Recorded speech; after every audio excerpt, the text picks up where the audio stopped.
Good afternoon. Welcome. Thank you all for coming. Great turnout. There's always a lot of buzz around storage. It's one of my personal passions.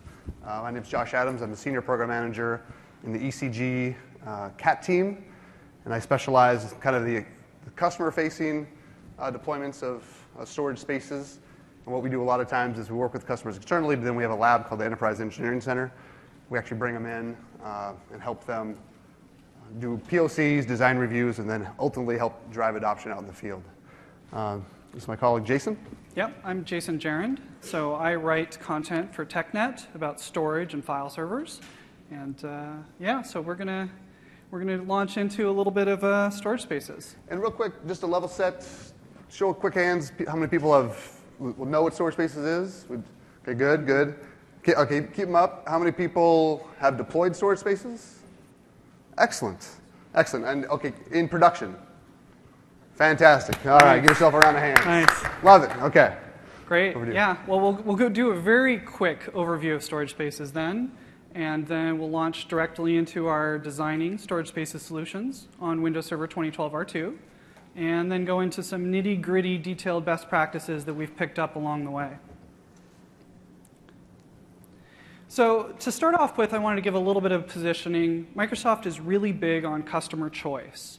We like to provide choice on where you run your workloads, whether it's in the public cloud, in Microsoft Azure, we hope, whether it's in your data center, or in a service provider cloud.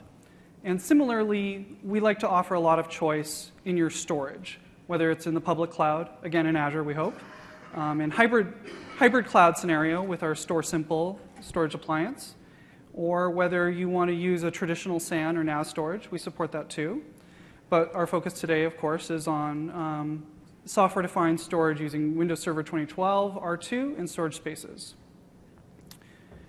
And going into a little bit more detail on storage spaces is software-defined storage for your virtualized workloads and any other workloads.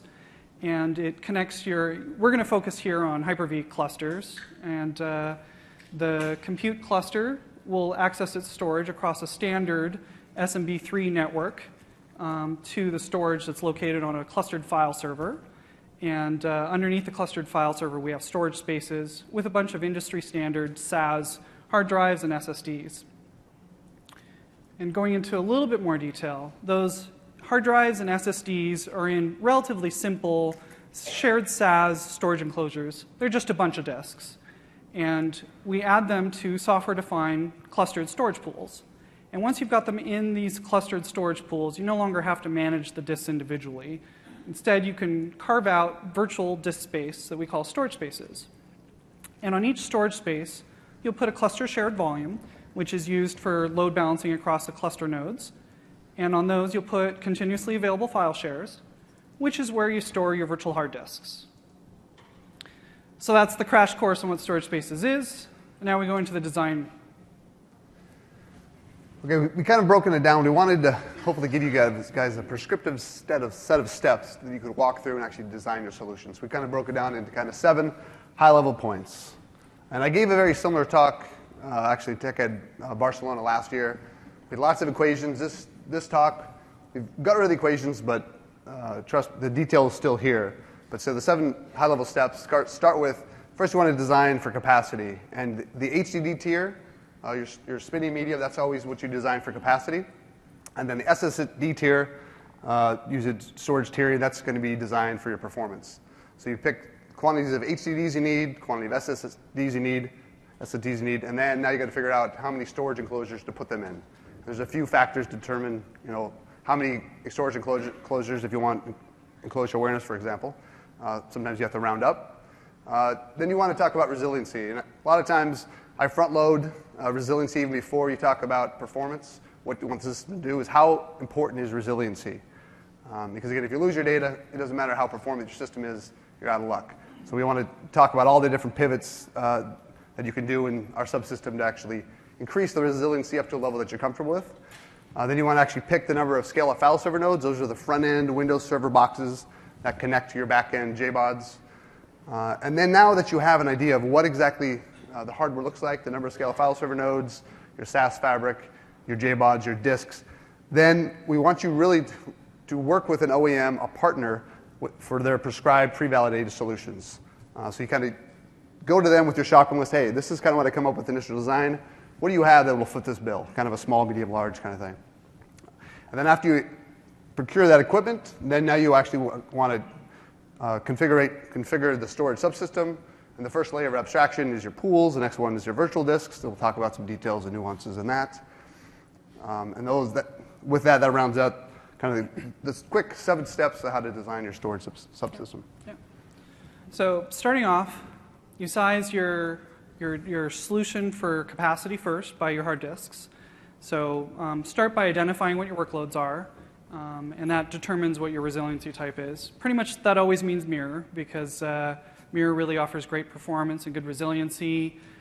Parity is great capacity efficiency, but the right performance just really isn't up to the level needed for demanding applications like your virtualized workloads running in Hyper-V. So you'll probably be using Mirror, and that's what we're going to focus on in this session. And then, so you start by estimating your raw capacity needs. Start with your current capacity, add some percentage data growth, multiply that by the number of data copies, and then you add around 12% initially, and that's sort of a little bit of a shooting from the hip estimate for automatic virtual disk repairs and metadata overhead, and we'll tune that figure as we go along in the design process. So to give you an example, let's say you want 135 terabytes of raw actual data storage, and we'll add about 10% data growth, multiply that by 3 data copies, and we'll add 12%, and that gives you 499 terabytes of raw storage. Jason, real quick, we talked about equations. We're going to have a lot of equations in this. There's got to be probably a better way than just going through equations. Maybe a spreadsheet? What do you guys think? You guys like spreadsheets? But we've got these nice slides. I love slides. Nobody loves slides more than me. Well, maybe a few people. But we'll get back to them. But let's take a quick look at maybe a spreadsheet that kind of assimilates all this information and kind of walk through that. Oh, here we go. A spreadsheet. Who doesn't love a good spreadsheet? So kind of the punchline to the session, all the best practices we're going to talk about today and we've been talking about for over a year now have been integrated into this spreadsheet. And there's a little asterisk there. This isn't quite done. We hope to release it at the end of next week. But everything we talk about, again, will be here, every equation, every nuance. And the great thing about this is you can go in here and you can modify it as you like. What we've done here, we've really encouraged you to go to option 1, which kind of pre-populates it with kind of 3 different configurations, kind of a small, medium, large, a 2x2, a 3x3, and a 4x4. And then from that, of course, you're free to modify as you like. The great thing is you can tweak, okay, for example, the growth expansion. You can tweak that really easily rather than have a static equation. So we'll pick the 3x3 right here.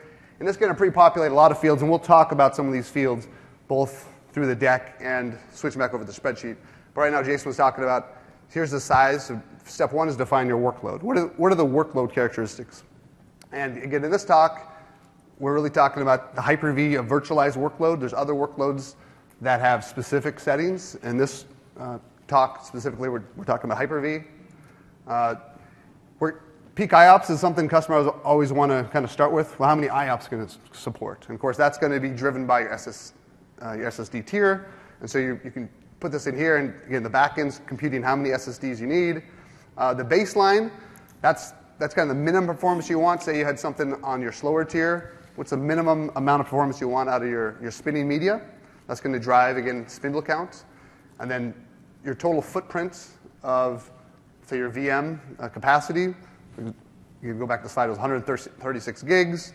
And then the working I/O set, we'll talk a little about this. This is the active I/O that's being actually serviced by your disk subsystem, which is usually substantially less than your entire size. And this, ideally, you want to size your SSD tier to have the entire working I/O set in the SSD tier. And then here's the expansion percentage we talked about. But again, with all those computations and lots of other things we'll talk about, lo and behold, it spits out exactly raw capacities, hard drive count. And now with this, you can go to your OEM, your partner, say, listen, here's my shopping list. What do you have that actually foots this bill? And we hope down the road that actually in this drop-down list here, you'll actually have OEM-provided solutions. So you can pick our partners right from here, their different sizes, And it will pre-populate not only the performance characteristics, but also the price. But let's go back to slides. Great. Yeah, so hopefully you won't have to do all this manual calculation that I did, because we'll have Josh's spreadsheet here in a little bit. But you can see how we've calculated the raw capacity you need. And then in terms of sizing your hard disks, when you're using storage spaces with storage tiers, most of the performance is coming from your SSD tier. So that lets you pick, relatively, well, maybe not the highest performance hard drives on the market.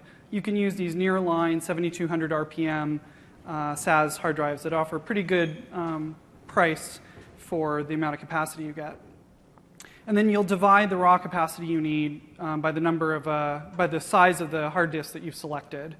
And so in this example, we're going to about 126 hard drives. You always kind of want to conservatively round up to an even number.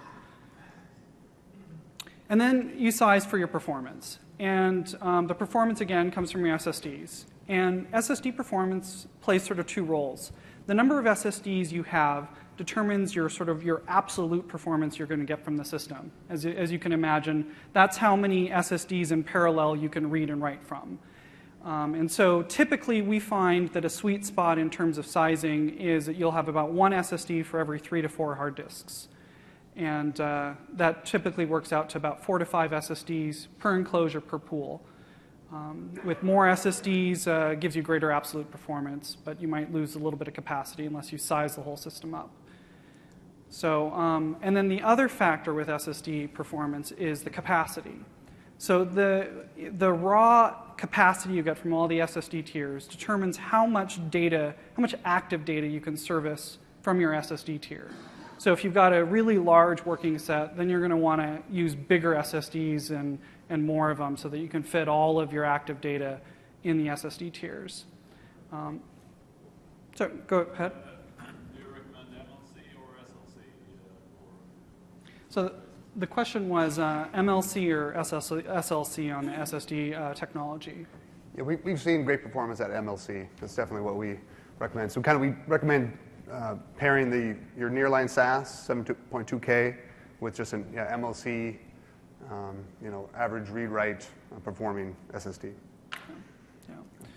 So, and one of the things that we find is that customers, we don't always know as much about our workloads as we would like, and even if you do, you sort of have to start somewhere with sort of estimating what your needs are. And so oftentimes we sort of like to buy as much SSD capacity and SSD numbers as fits our budget so that we have a little bit more performance margin.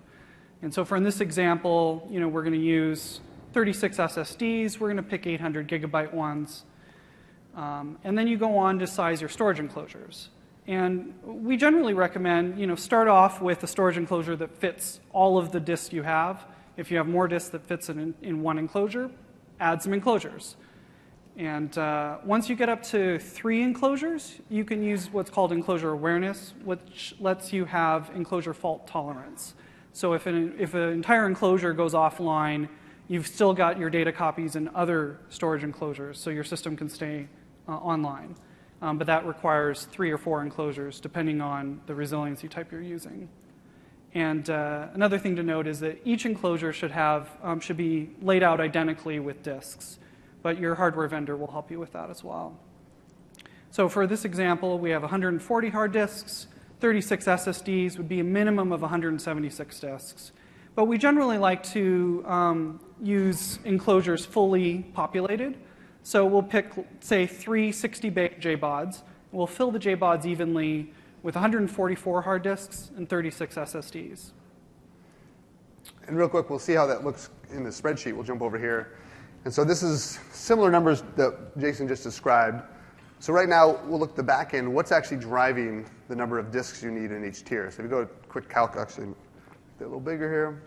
So we'll look at the HDD real quick. So if we did a capacity base, so this is just to satisfy the capacity that we put right here, which is 136 terabytes, with some additional overhead for fast rebuilds and for expansion, we need 126 disks. If we were just doing perf base, now that perf number, this was that 5,000 IOPS that we want minimum that our HDD tier to support, we would need 68. And then, of course, we take the largest value of that. And then the SSD, there's same thing, capacity. Capacity, that's the working I/O set. How many SSDs do we need to make sure all our working I/O is serviced by the SSDs? Again, that's the ideal case, ideal what we want. And that's driven by working I/O set size. So some of this is knowing your own workloads, but of course we're going to give you some pre-canned examples. The perf base, this is the number of SSDs you need to satisfy your peak IOP workloads. In this case, it was 100,000. So based on these disks, now in the back end too, there's a table that says, okay, given these disks, what do these disks do given my workload? Because a lot of manufacturers, you buy an SSD and they'll say, oh, 100,000 IOPS. Well, what does that mean? Is that 100,000 8K, random, sequential? Is it, you really don't know until you actually run it yourself. So we recommend taking the disk, running your own test, a synthetic test that emulates your workload, in this case Hyper-V. So the block size, the I/O pattern, all the different parameters, and then actually see what that disk does, and then you can actually feed it in. So in this case, these disks, SSDs, could do about 15,000 IOPS. The manufacturers said they could do 100,000 IOPS, which they could if it was 4K sequential writes. But here we have a 70-30 mix of read and writes. Again, it's a real workload, not just a marketing workload. So it's really important to kind of separate the two. So again, the spreadsheet's only as good as the numbers you put into it. We're going to help you provide as much data as we can, but ultimately, if you have a drive that we don't know much about, make sure you test the drives individually first, see their performance characteristics, and then when you put them together, you can actually compute kind of that starting point. So the perf-based, you need 12. Now the ratio-based, so Jason had mentioned there's a ratio of 1 to 3 to 1 to 4. Now you notice that's quite a bit bigger than what we would need to fit the capacity or the performance just on that peak I/O. And the reason is you probably have all heard of a concept called columns.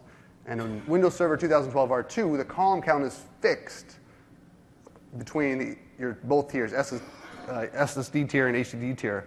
And what drives the column count is the smallest tier, which is almost always your SSD tier. So the smaller your SSD tier is, the smaller your column count is going to be.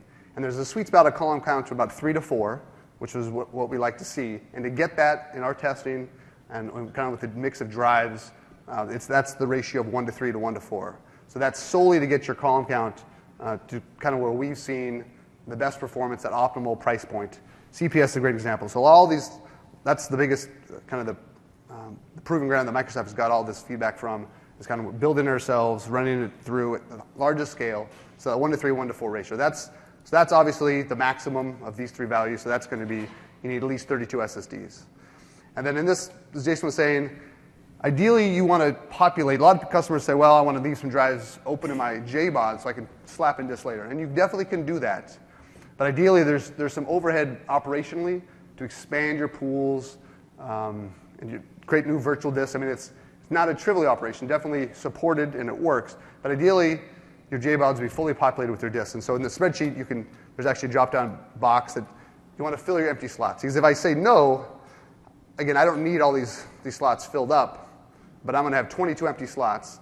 And so the spreadsheet knows, hey, do you want to follow the best practice? Fill them all up. Of course, that's more than you need. So this solution more than satisfies our base requirements, which is typically good.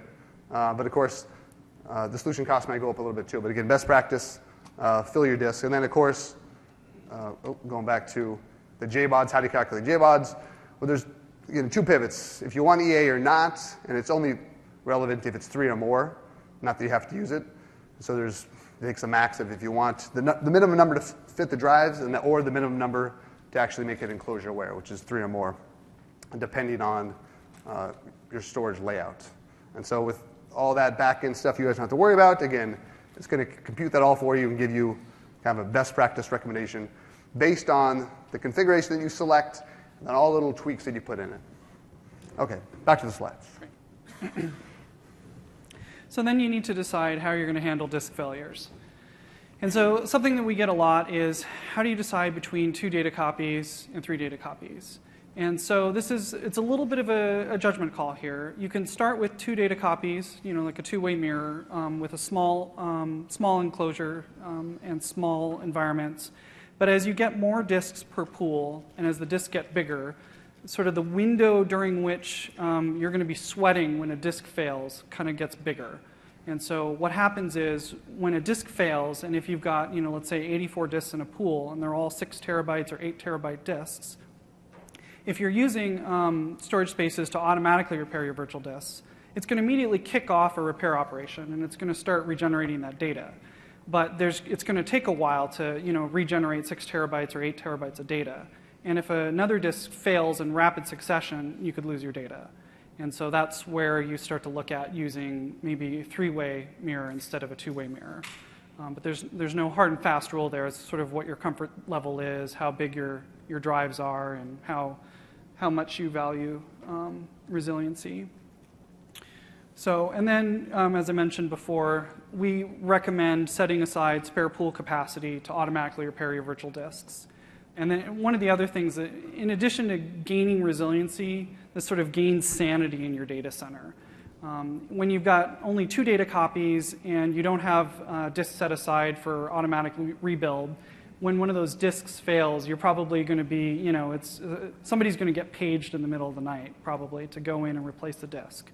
But if you've got, enough data copies and you've got pool space set aside to automatically repair, storage spaces will kick off the repair operation, and in parallel, it'll copy the data to other disks in the pool. So it'll go a lot faster than if you were using a single hot spare. And that lets you go, okay, I know that storage spaces is going to repair my virtual disk to the original level of resiliency. So by the next day, you'll have all 3 data copies. So I don't need to go rushing down to my data center and pull disks. I know that I'm scheduled to do a data center crawl on Friday. I'll just go replace the disk then. And so that can kind of help with your operations. And this also affects your column count, but we'll get to that later, and Josh's spreadsheet does a good job of dealing with the column count calculation for you, which is great because I don't like calculating that. So in our example here, we're gonna pick 3-way mirrors because we have a fairly large environment, and so that would be 3 data copies. So jumping over the spreadsheet, what that looks like. So we define the workload, and then we jump to step 3. Again, they're not totally in sync, not that they need to be.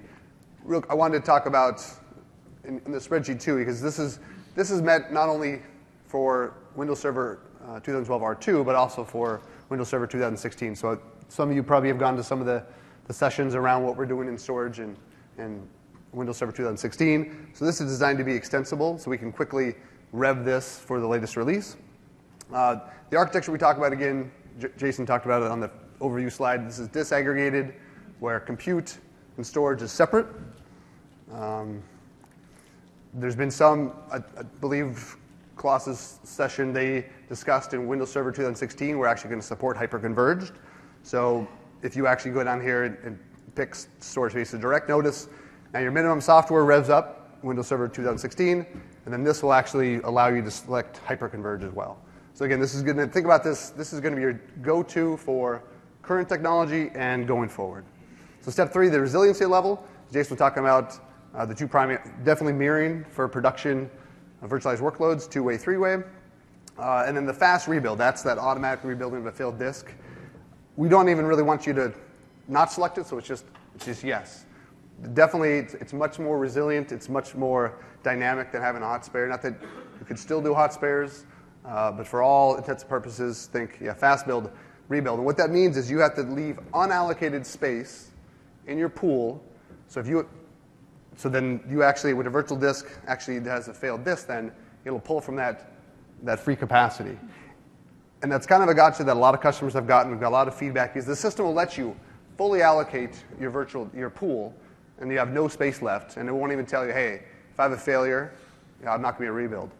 But don't have to worry about it. The calculator does it all for you. It leaves plenty of room, so you can sit back and do whatever you like. And in fact, you actually have the option here to specify additional disks. Not that, one is for smaller configs, so like a 2x2, leaving an SSD out, because you don't have many SSDs in these smaller configurations, is pretty expensive, and based on the mean time to failure for SSDs, our recommendation is actually don't need a plan for an SSD failure.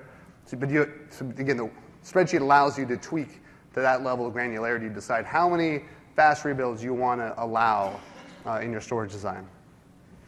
Okay, go back to. Yeah. So the next step is to figure out how many nodes you want in your storage cluster. And so we generally sort of recommend start with one node per enclosure, and then scale up and down based on how much load you anticipate your file server cluster taking. File server clusters really don't need a whole lot of compute performance, so it's not necessarily about how fast are the processors, but it's somewhat about how much you want to keep a fairly level set of performance when one node goes down. So that's something you can talk with your hardware vendors about. In this case, we're going to pick 3 nodes and 3 enclosures, which at Microsoft we like to call a 3x3. We're sort of big on that. 2x2, 3x3, 4x4. And then once you've got that, well, I guess, did you want to show that in the spreadsheet? Yeah, spreadsheet. So that's actually a simple pivot right here as far as the storage hardware. We talked about you have to select a baseline of what a disk you're going to use. And so this actually allows you, it actually does a lookup from a table. So when you select the different disks, it's going to pre-populate the back end with the IOPS characteristics of that drive. So it's dynamically can kind of determine how many you're going to need, both same with SSDs. And so we'll, as additional drives are entered in the market and sizes, we'll add that. And of course, if you guys download this, you can add it yourself. And then the servers, yeah, this is actually a min-maxed drop-down list. Minimum we recommend is 2. Currently, right now, Hyper-V virtualized workloads is 4, and 3 is a great number for a lot of reasons. 2, again, there's going to be updates, you're going to have patches. It's just, that's the reality of it. So you're going to have a node down. So that means when you're patching the system, now you only have one node. So 2x2 gives you, fully fault tolerant, but you're going to have downtime on one node, which means you're going to have exposure. So a 3x3 is great because as you patch, you still have that full fault tolerance. That's why, again, if the price is there, if the solution cost warrants it, a 3x3 is a great place because you really get, because you're going to patch. Again, for branch offices, probably not cost effective, but so 3x3 is actually a pretty good solution for a lot of customers.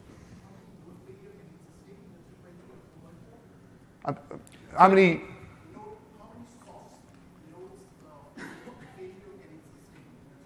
So that would be, well, so in Windows Server 2012 R2, you got to make sure you maintain quorum.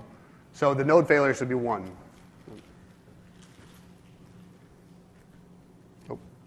Okay, yeah. So at this point, you'll have a pretty good starting point on what you're going to look for. And we've got a 3x3 configuration. We know how many disks. We know how much capacity. We know roughly what to ask for when we go talk to a hardware vendor. And so this is when we've been really encouraging our customers to go talk to one of our hardware vendors that will sell you a complete package solution with the storage cluster, the storage enclosures fully populated with hard drives and SSDs that they've tested and that they know they've got good firmware levels on, good drivers. This is just something that sort of we've learned a lot from our cloud platform system effort with Dell that firmware is pretty important here, and selecting the right hardware components is important, but sort of getting it all right together is important. And Data-On, Dell, HP, Rating, they've all been doing a lot of really great work to really bang on the solutions and get them up to production ready. And so if you pick one of these vendors, you'll have less headaches when you're trying to roll this out into production. And so for our example here, we're gonna pick Dell. We've been working with them, as you've heard, on our cloud platform system. And Dell in June is actually rolling out what they call Dell Rubicon, which is they've taken the storage scale unit, taken the storage out of CPS, and they're bundling it in different configurations and selling it separately. And but it's all based on their work with us for CPS. And you can see here some of the configurations that they offer. They're going to scale from like 100 to 250 VMs worth of storage on the low end, all the way up to a 4x4 that offers storage for say 1,000 to 2,000 VMs at scale with the performance. And so that's an example of one of our hardware vendors that's doing some great work. You got a question back there?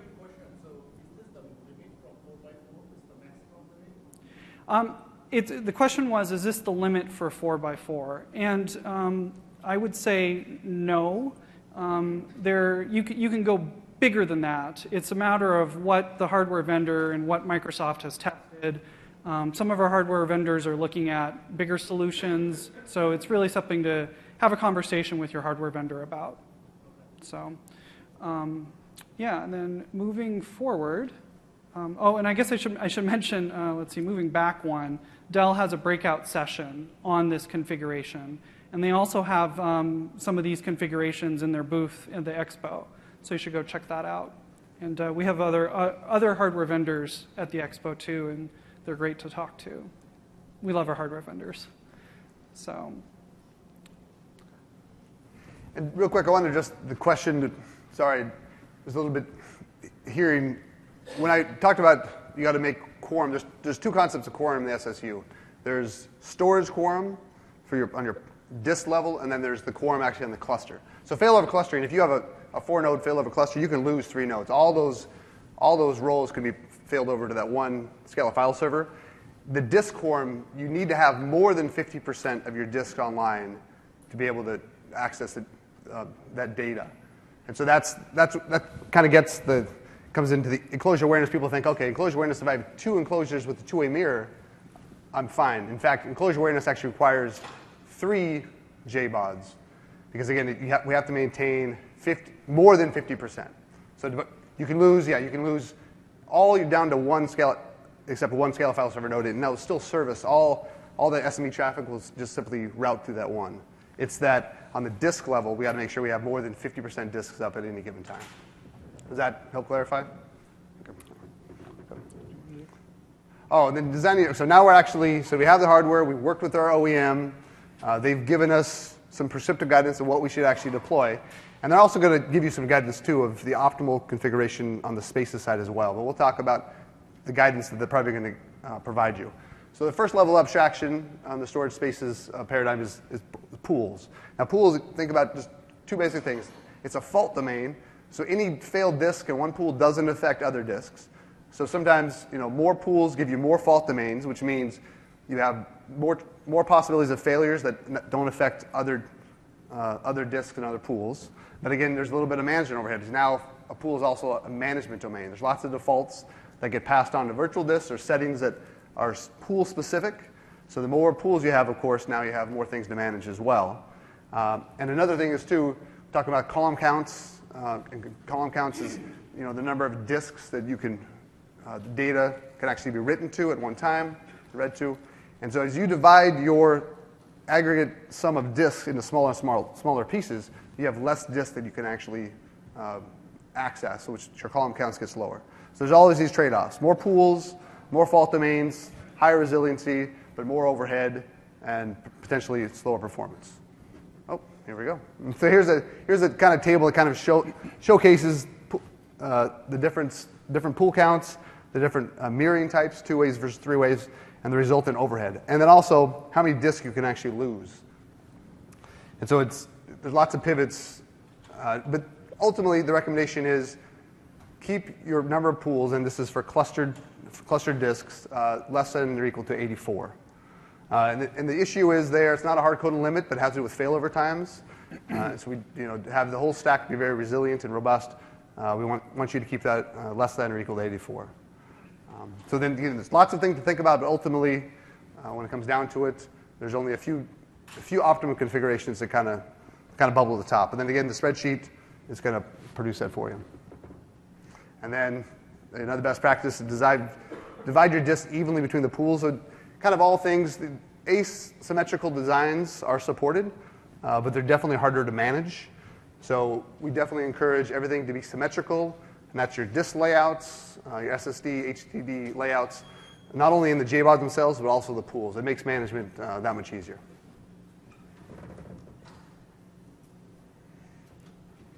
So then the next step is to design your virtual disks. Some of the considerations around virtual disks are, so virtual disks are where storage tiers take place. That's also where your write-back cache is set and enclosure awareness. As you have more virtual disks in the system, it allows you to more evenly balance load across the nodes, but it's also more to manage. And load balancing, as I say here, is dependent on identical virtual disks. So you really want them to be as symmetrical as possible. As Josh was mentioning, the column count equation comes in here. It's tempting to go for larger column counts because that's where you can really get some like really high levels of throughput. But as you go with higher column counts, your latency also goes up because you're having to complete the writes to multiple disks at a time. So we generally say that 3 to 4 columns per virtual disk gives you pretty good performance. And while if you try to test the performance of one virtual disk by itself, you might be a little underwhelmed because you'd be like, well, I'm only getting so much performance from this one virtual disk. But in reality, you're not going to be writing to just one virtual disk. You'll be writing to all of the virtual disks in parallel. And so if you add up that performance, you'll have a better throughput and latency than if you tried to have like one virtual disk with a huge column count. So, and this is also where you need to reduce the column count by 1 to allow for automatic virtual disk repair. And the reason for that is that so storage spaces can't really change the column count dynamically. And so when it goes to rebuild a storage space, it needs to get back to the same column count that it had originally. And so if you don't have extra disks in your pool, it won't be able to rebuild and get back to that original column count. So you need to go with 1 lower than the max or 3 to 4. So, and so then as you design it, you would set aside 10% of the SSD capacity and 10% of the hard drive capacity for repairs off the top.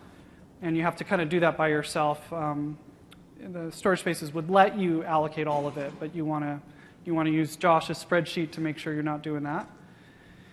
And then you'd start with 2 virtual disks per node. And once again, this is to allow the scale-up file server cluster to balance the load evenly. Each node, or each virtual disk can only be owned by a single node at a time. So if you have multiple virtual disks, it allows each node to own their own set of virtual disks, and then load will be balanced across them.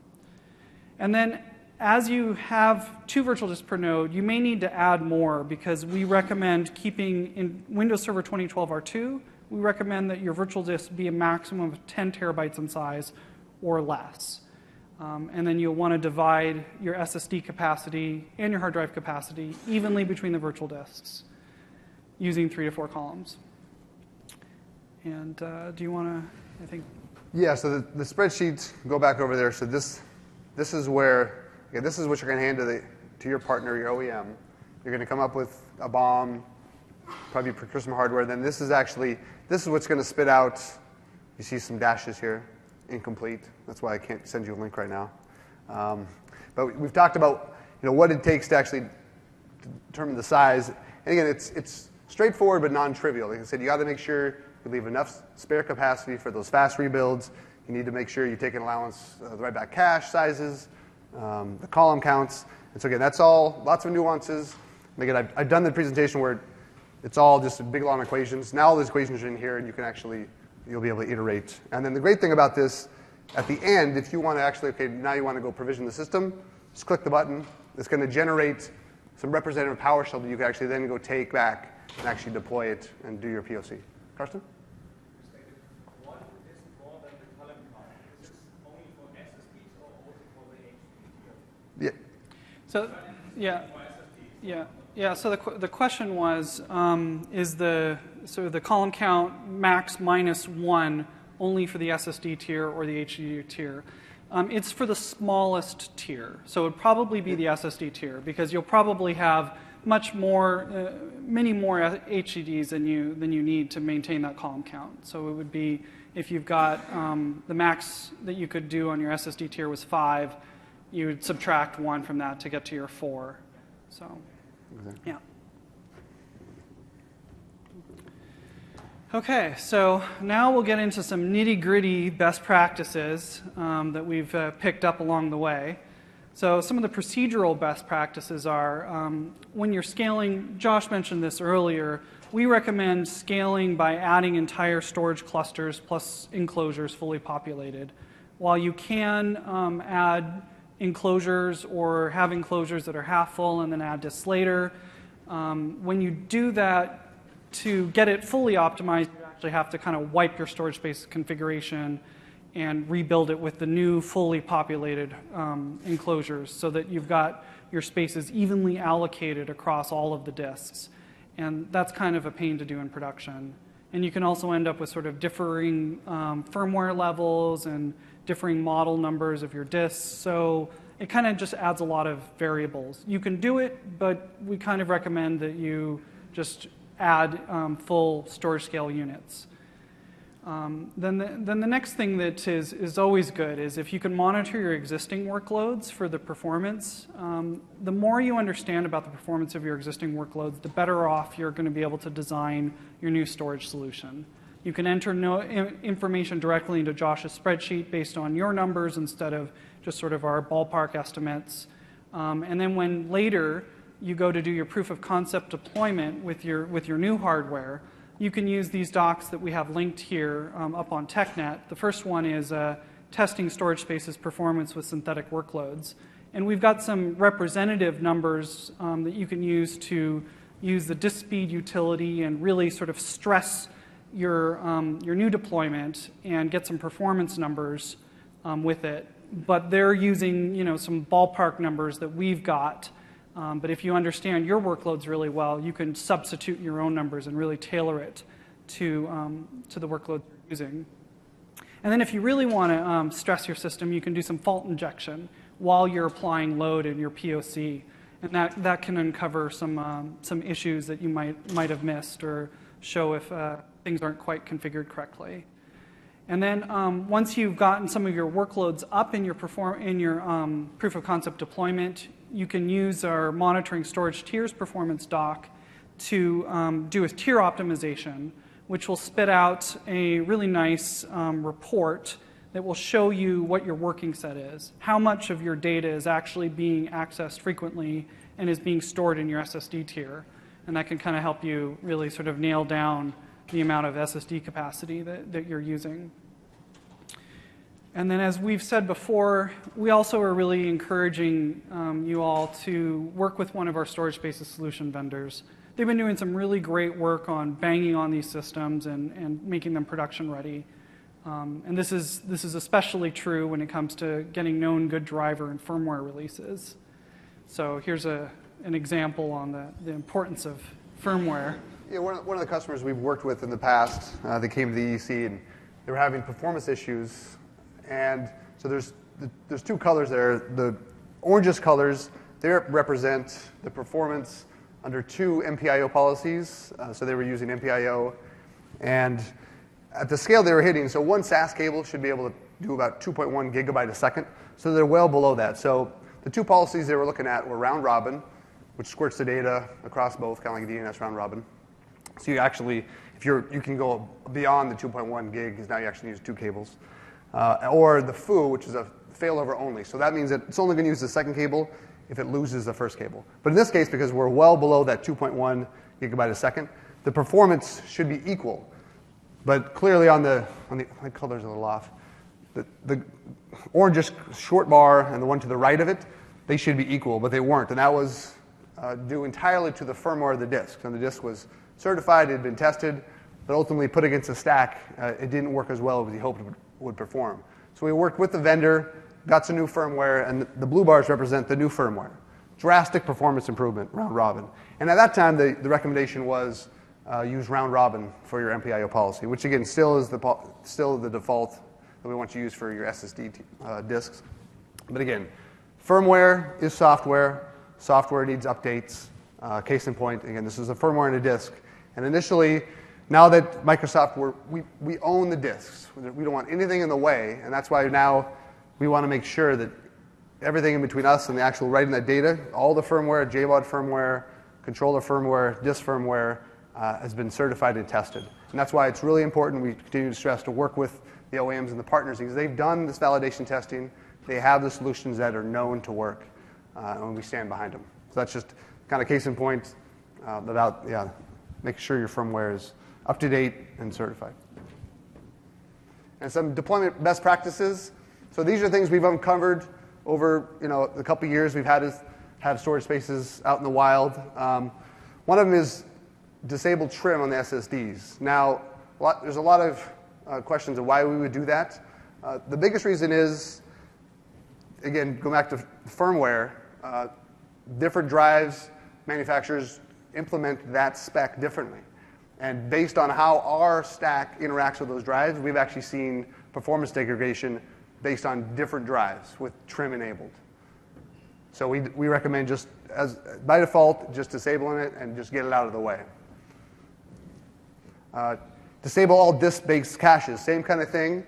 We've noticed performance degradation when the disk itself has its own cache, and it can actually lead to additional latencies in our system. Because our system, again, it assumes if it marks something as a write-through, it's going to go right there, and it doesn't want to wait for anything. And any kind of caching, even though on the one hand you think caching should speed things up, in this case, it just interferes with our stack. So we want to make sure we disable the disk-level caching. And then we've talked about this a little bit, the MPIO policy. Recommendation now is to use least blocks for your global MPIO policy. And that's one PowerShell setting, really easy to set. And then if you really want to get pedantic, which maximize your performance area SSDs, which, that's kind of the way I am, then on each SSD, you have to actually do that separately. There isn't a PowerShell commandlet to set the MPIO policy on the disk level. But you can set that through another command line tool. Set that each SSD disk to round robin. And that actually has to be done on each scale file server node, because it's on a per server level. So again, we're going to get in the weeds here. But again, we've seen to maximize performance by no customers, you have this big investment. You want to get every last IOP you can get. You want it to be as resilient as you can. So all these things are to that end. Maximize performance, maximize resiliency. And then optimize storage spaces, the repair settings on Scala file servers. So there's a setting by default. So now we're using, again, there's two ways to repair where the system can recover from failed disks. There's that the hot spare, which again we recommend not to use, and we recommend the fast rebuild, which you leave unallocated space. But there's a setting on the pool called retire missing physical disks. Now, that by default is set to auto, and if you had a hot spare, if a hot spare fails, it'll automatically rebuild, kind of like the name implies. The problem is it's not really applicable to fast rebuild. So in the fast rebuild model, if you have a failed disk, it won't automatically, well, and I should say there's different failure cases. And this case specifically is a lot of times customers, they come to our lab and they want to do fault injection. They go in and have the system loaded and they go and they pull a disk out and they go, okay, and they watch the rebuild. And they wait and they wait, and what's going on here? Well, so that fault case is actually a missing disk. And the policy on the pool, by default, is stamped as retire missing physical disk as auto. In the case of fast rebuild, auto doesn't mean it's going to rebuild that. You actually have to set it to always. Again, non-intuitive. We're making changes, but that's, so in Windows Server 2012 R2, we want to make sure we change that auto to always. So now in the case of that missing physical disk, if the customer pulls that, or the bus loses connection, it'll actually automatically kick that off. And then, so we tell this to the customers, and so now they're excited. Okay, now I change the setting, and it takes effect immediately, and they pull a disk, and where's the rebuild? It still doesn't happen. Well, now the system always means it's going to automatically rebuild that in the case of a failed disk 5 minutes after the first failed write to the disk. Again, additional nuances is what we want. Rebuild operations are very expensive, and so as a subsystem, we're trying not to kick those off needlessly. And so there's been a lot of logic built in to not do that, to prevent that expensive operation. So that's why that level of detail kind of went into that. But then again, 5 minutes later, rebuild kicks off. Customer's happy.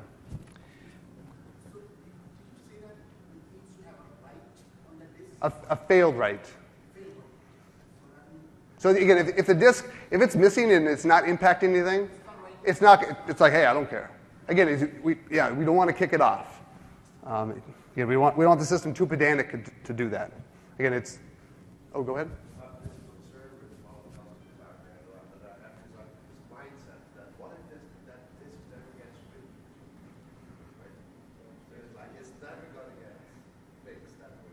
Well, I guess, yeah, you're right. I guess you can put the hat on if it's never gotten written to, so doesn't matter if it's really there or not.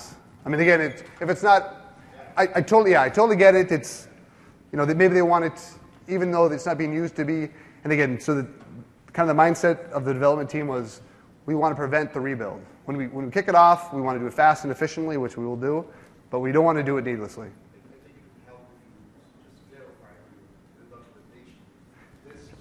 We got the writer right here. Excellent. Okay. Well, yeah. Great feedback. That's great feedback. Yep. Yeah. Yeah. Thank you. And speaking of documentation, another one of these best practices is that we encourage you to install the latest updates. And in the November roll-up, which has a lot of updates from CPS, we do some tweaks to how Storage Spaces optimizes their repair settings. And we need you to go follow the instructions in this hyperlinked doc here and do a little bit of registry changes to get that in place. So, and then some deployment and management best practices.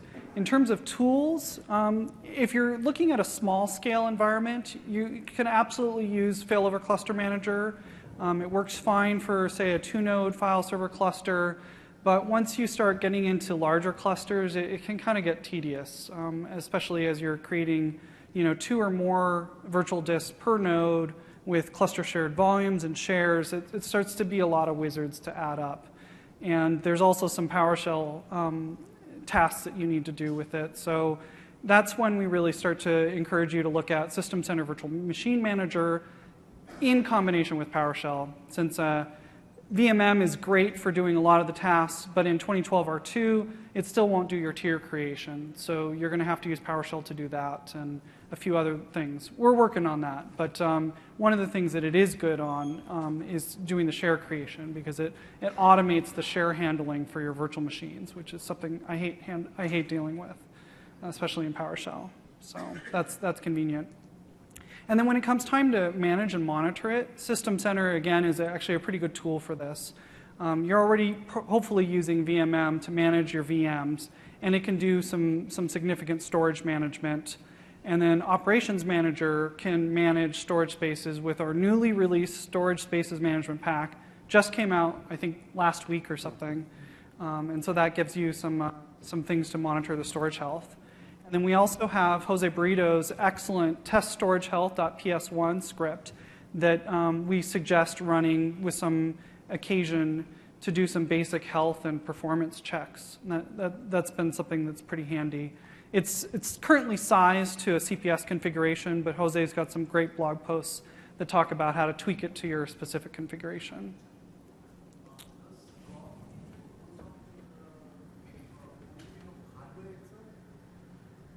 Did you hear? It was a question, is SCAL monitoring hardware level? Any event that's bubble up to the event viewer, which includes all the hardware events, yes. Yep. Yeah, and go back to the test storage health. So this is the go-to script. It should be externally to validate your system, but internally we use it all the time too. If we have an internal deployment, another team has something going on and they don't know what's, performance isn't where it should be, or they're seeing issues, we always have them run this script. So this is a tool that not only is used internally, but we want external customers to use it as well. Yeah, I frequently have found mistakes that I've made with this. Yeah, there's lots of checks. Yeah, it's a great script. Okay, kind of closing thoughts. Again, there's lots of ways to design a Microsoft-based software-defined storage solution. That being said, there's only a few optimum solutions, which is great. Because again, you could understand all the different nuances, but then ultimately it comes down to it. For example, like the number of Scala file server nodes. You're going to probably pick between 2 and 4. Some OEMs, some partners might have additional options, but again, 2 to 4 and 1 to 4 JBODs. That's where you're going to land.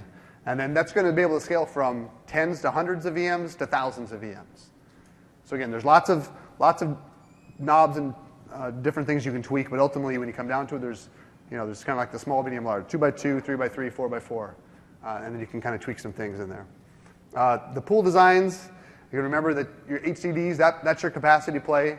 You're going to buy as many HDDs as you need to fully satisfy your current requirements and hopefully your requirements down the road, knowing that hopefully you're going to fill up all the slots in your JBOD. Again, it's worth it to spend the extra money up front and to keep that solution for maybe a little bit longer. Because again, it's difficult to expand that solution just by throwing disk into it. And then SSDs are going to be for your performance. And definitely figure out your peak IOPS and get enough SSDs to support that, and also maintain that 3-to-1 or 1-to-3 or 1-to-4 ratio, and then a maximum 84 clustered disks per pool. And then virtual disk design, again, got to make sure you set enough room away, unallocated in the pool to make sure your fast rebuilds will occur. And that definitely flips that retire missing physical disk to always. Start with 2 physical disks per node, but on the bigger deployments, the 2 virtual disks per node, your virtual disk sizes are going to be above that 10 terabyte limit. And again, it's not a hard-coded limit. It's a best practice. It has to do with failover times. And again, this is all learnings that we've collected from thousands of customer deployments and thousands of deployments internally. So that 10 terabyte size is kind of the sweet spot. And then try to maximize your system to have a column count between 3 to 4. 2 is fine on smaller deployments. Anything other than 4 for Hyper-V virtualized workloads can lead to additional latencies. So 3 to 4 is the sweet spot. And then, coming later in May, with this session, there's actually a guide that Jason's writing, soon to be published. And complementary with that, with this session, is the spreadsheet. And we're hoping, the guide in this session provides the background for the kind of the, behind the curtain scenes, but ultimately you'll live out of the spreadsheet. You'll go in there, you'll tweak things, and you'll see, okay, how your performance changes and how that affects the price and your resiliency, and allow you to really kind of get familiar with the system with the ultimate goal of converging on a set of hardware and then going to an OEM and say, okay, I want a 3x3, what do you got? And they'll say, okay, here's what we have. And so we talked about Dell Rubicon. Again, they see their matrix, they have 2x2s all the way to 4x4s. And so we're hoping to really empower the end users to take that to their partners, work with them, but really understand what you can do to kind of tune and further optimize the stack. And then we have a variety of resources here, including links to our valuable storage spaces solution vendors. We've got some PowerShell scripts, completely clearing an existing storage space configuration, what we recommend using before you deploy. I think, Josh, you wrote that one. And then we've got a physical disk validation script that one of our PMs, Brian Matthew, wrote, and Jose's test storage health one. And then we have a variety of TechNet docs, some of which were written by yours truly, others by some of our great writers at TechNet. And then, as I mentioned before, our new Operations Manager management pack. And I'll put up a list of our other storage sessions while we take some questions, if there are more questions. Over here. I just wanted to say a quick correction for clarification. The Rubicon name was an internal development name, so the actual solution name that we sort of launched is the SMS, Dell Storage with Microsoft. Okay, so the correction was, let's see if I can remember this correctly. Dell's new release of their storage scale units that are set aside from CPS is Dell Storage. Could you say it again? Dell Storage with Microsoft Storage Spaces. So, yeah, thank you for that. I apologize. Any other questions? You can, go ahead. Yeah, so the PowerPoint should be in the system already. The updated one should be trickling its way into the system as well. Yeah. So. I'll say one thing that it just reminded me, going back to the spreadsheet. Write-back cache, we didn't really talk about that. We probably didn't because the default is really what we want you to use. Customers always like to ask, can I increase that? And of course, and again, it's like everything else in our system, that we allow you to change it. Our recommendations, based on the workloads that we've tested, performance, balancing performance resiliency, is to keep it at 1 gig. And that has to do with, one, again, it's very performant, and then for failover issues and destaging, it has the correct response time. So again, when we make recommendations, we're not looking at one thing in the stack. It's actually that entire SSU. So write-back cache, default's 1 gig. We recommend keeping it at 1 gig.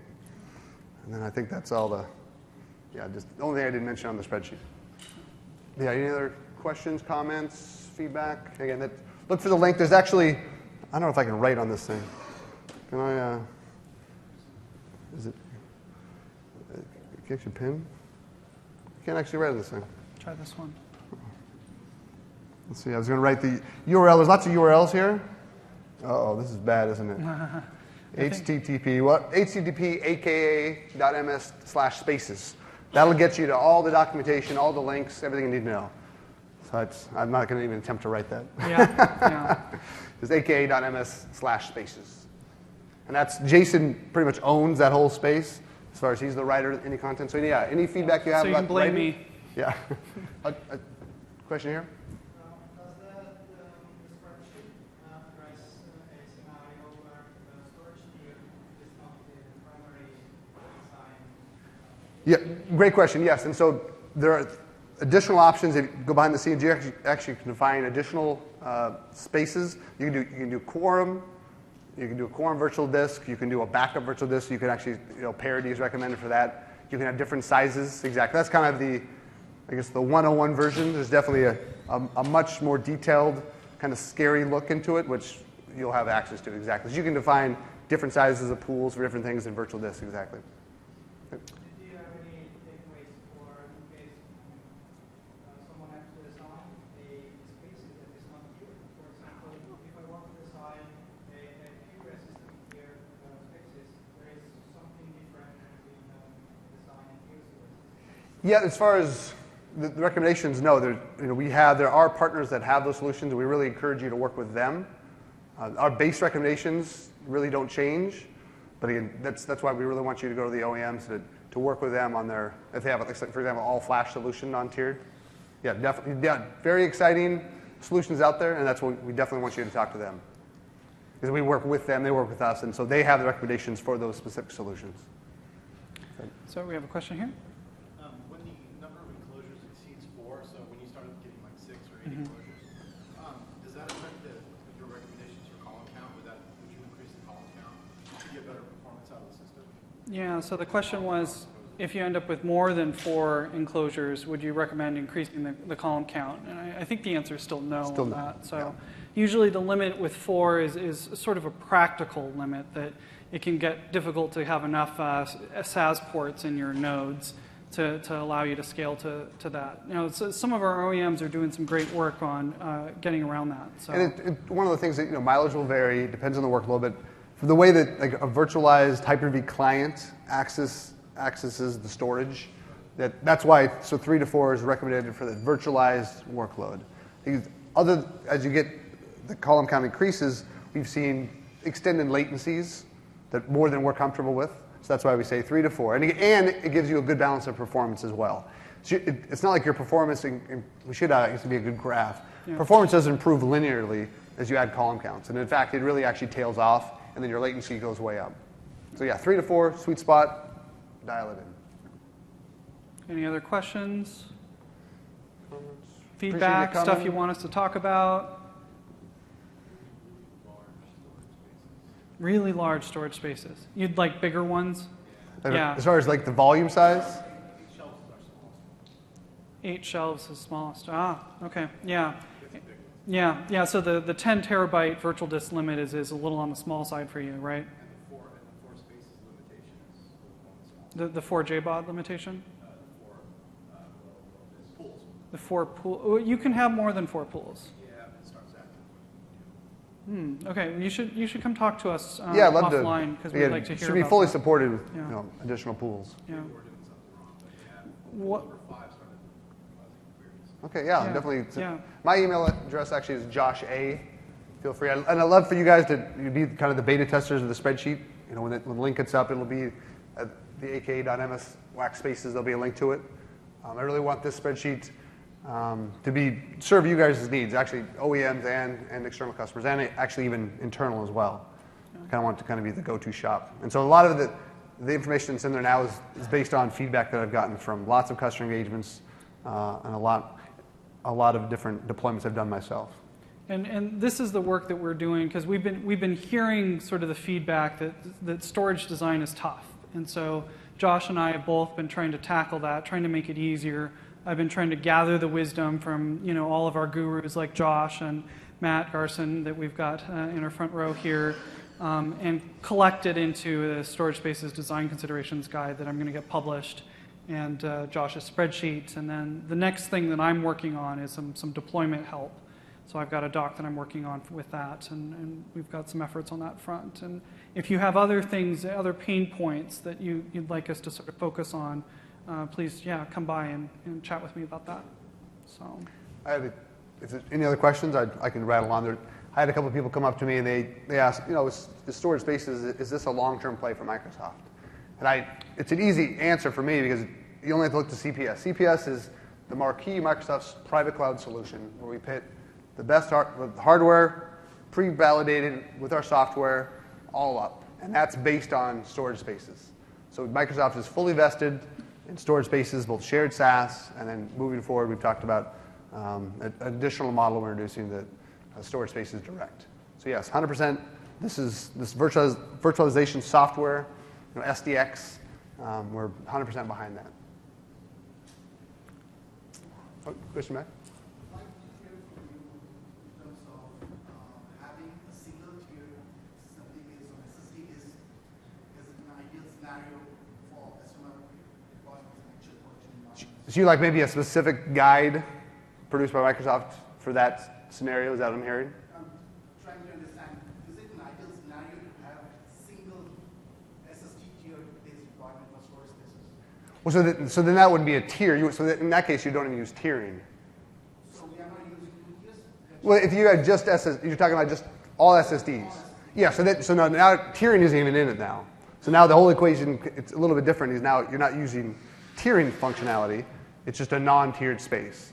And so that's fully supported, and for certain workloads, that's the very. I haven't come across any hyper-configuration specifically from Dell. Oh, from Dell? Does Dell offer? I mean, I know there are partners downstairs that are offering those flash-based all SSD solutions. yeah, we actually have a white paper that you can get to from I believe our storage spaces overview page that talks about an internal deployment that we did where I think we got 1 million IOPS based on an all SSD flash solution. That's good for demo. I mean, showing up how many million IOPS can you generate from a single storage. Yeah. What I'm trying to understand is more from real production-based scenarios where knowing the nature of write on SSDs, how long it can sustain. Mention the durability of the SSDs, Yeah, providing always that's where I'm SSD. coming from. So there are people doing it. I think the question of durability really comes down to the SSDs used. So in general, in a scale-out environment, a clustered environment, we're using SAS SSDs. And in our conversations with the drive manufacturers, they typically are over-provisioning the flash by a very substantial margin. And so in general, we don't have durability concerns, or the durability is typically measured in years for those class of drives. At the other end of the spectrum, I would be concerned if you were to try to build an array like that and use consumer-grade SATA SSDs, where the durability is far less. So in that configuration, it's absolutely supported. There are people that are doing it, but again, you want to be very deliberate about the flash choice. Typically, when we're talking about this, we're not talking about that type of configuration as much because people who typically are deploying are interested in really using tiering to get the best of both worlds. But we know there are people who are like transactional stuff, and they really want all SSD, and in that case, it really just comes down to the flash part choice. But other than that, the system will work just fine. Yeah, great question. Thank you. Anything? Oh, question here? As far as the scale-out file server nodes themselves go, is there like a sweet spot for the amount of memory each node should have? Oh, that's a great question. Memory for scale-up file server nodes, is there a sweet spot on that? The minimum recommendation is 64 gig.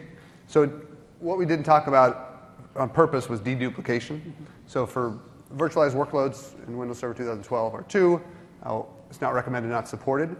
Dedupe on workload that is supported, for example, backup pools, virtual disk, definitely pegs the CPU. So you definitely want more memory, more CPU. But for the general virtualized workload that we were talking about, Hyper-V workload, 64 meg. You're almost never memory bound. And does that answer the question? Yeah. Go ahead. So does increasing the cache on scale-out file server by using extra memory actually equate to a lot better performance? So we- Yeah, that's a good question. The question was, can you increase the CSV cache on a scaled file server to get better performance? And the answer is actually, for most part, no. The CSV cache isn't used if you're using storage tiers or data deduplication. So if you've got a storage spaces design that doesn't use storage tiers or data deduplication, then yeah, absolutely you could utilize the CSV cache in 2012 R2. Otherwise, actually- it's just going to go Yeah, it's unused. bypassed entirely. Yeah, yeah, So it's not disabled, but it's just not used. yeah, yeah. As long as you stay below 64 gig per app. Yep. If you go above that, your server's going to do the read. Really? Allocated. No, CSV cache is about 300 gigs. And now you Because get we've got backup array, so this thing is not even mirrored, it's parity. It's purely backup storage that we're using, and yeah, we've got it at about 325. It's great. Yeah, so But we're not doing tiering, it's all spinners. yeah. Okay. It's all backup. If my memory Three-way, serves me two-way? correctly, that What, two-way, three-way marrying? Or using? So it's parity. Oh, you're using parity. Okay. It's parity, and it's 8 shelves, 4 nodes, 4 node cluster 8 shelves. Okay. What hardware? What vendor? Cisco servers and data on shelves. yeah, yeah. So the CSV cache, actually, I think that our supported limit is 64 gigabytes in 2012 R2. So we might be interested. You'll let it set higher, and it actually Yeah.